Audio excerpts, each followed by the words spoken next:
Ja, Är du redo? ja, vad bra. Då kör vi.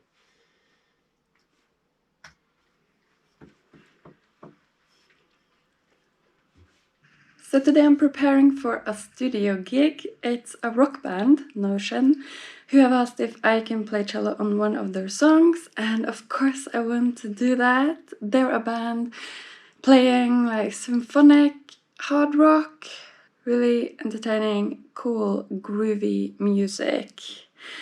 And this is the first time I play for them. It turns out they are super professional.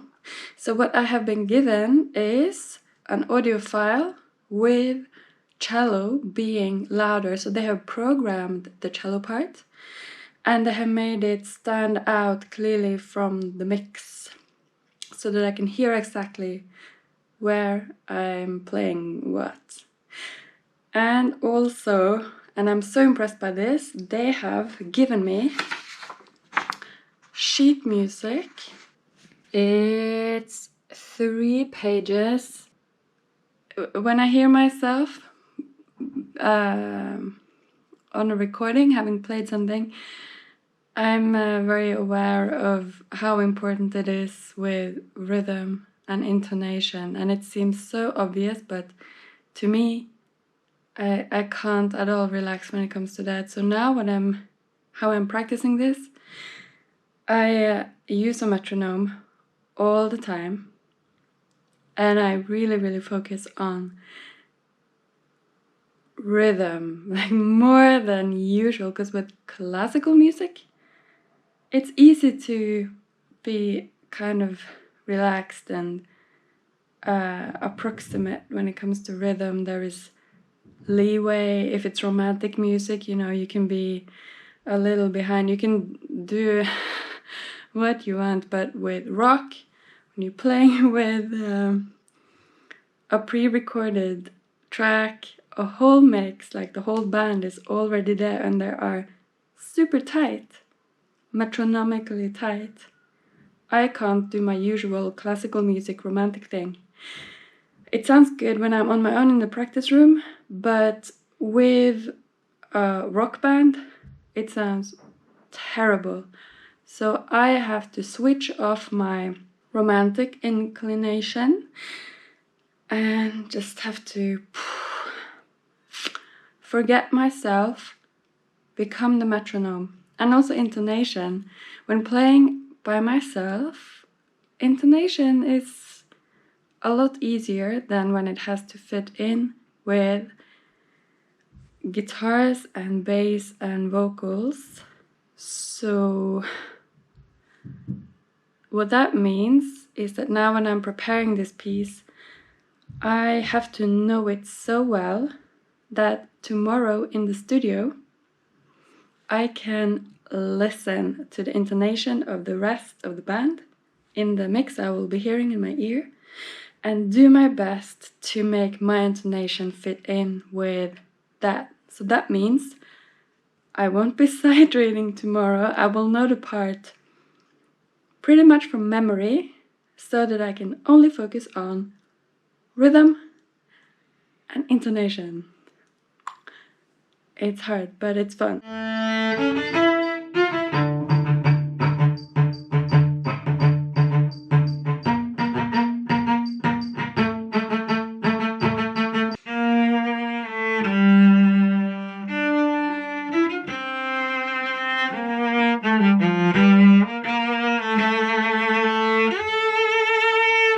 I also try to keep the sound even. I know I'm not the best at it, but in a recording where the mic is right at the strings of the cello or the F holes or something like that, then everything is exaggerated. So the little uneven, the little inconsistencies in sound and dynamics will just sound even more uneven in a recording.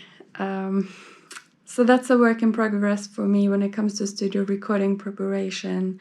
Keep in mind to play kind of more flat than usual, because in a rock mix, a flat cello actually sounds better. It sounds more stable. It sounds more like the rest of the band because electric guitars and basses and drums, they don't have as much of this like acoustic string instruments are doing. So it can sound really strange in the mix if I just do my usual thing.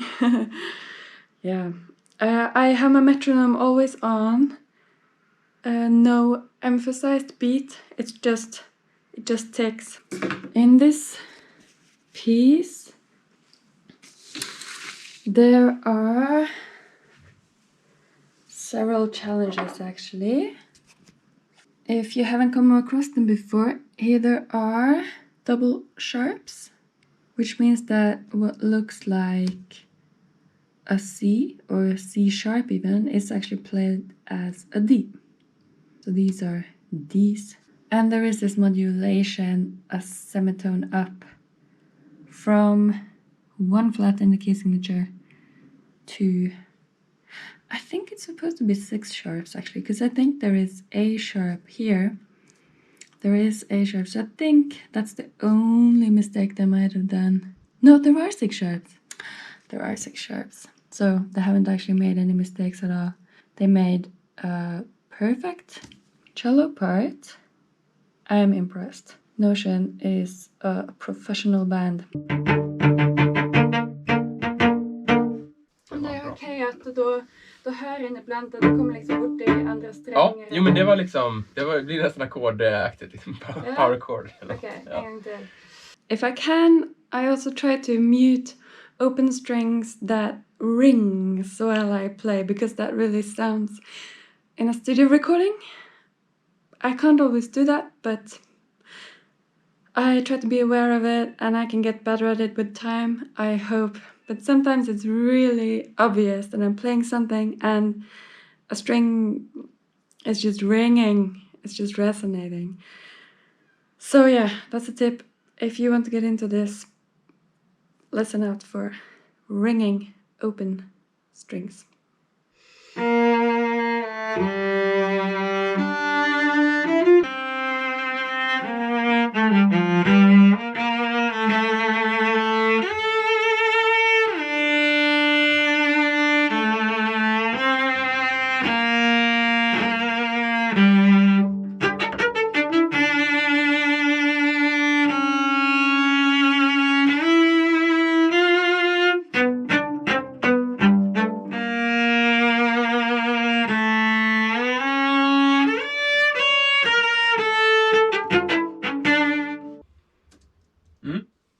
Snyggt.